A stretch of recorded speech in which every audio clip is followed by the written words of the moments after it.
পূর্বের কথা মোতাবেক এখন থেকে পুরো দেশকে তুফানের হাতে তুলিয়া দেব। সে যা চাইবে পাইবে, যা করিতে চাইবে করিবে।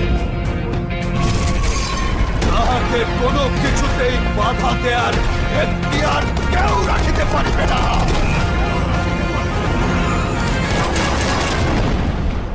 আর এর ব্যত্যয় ঘটিলে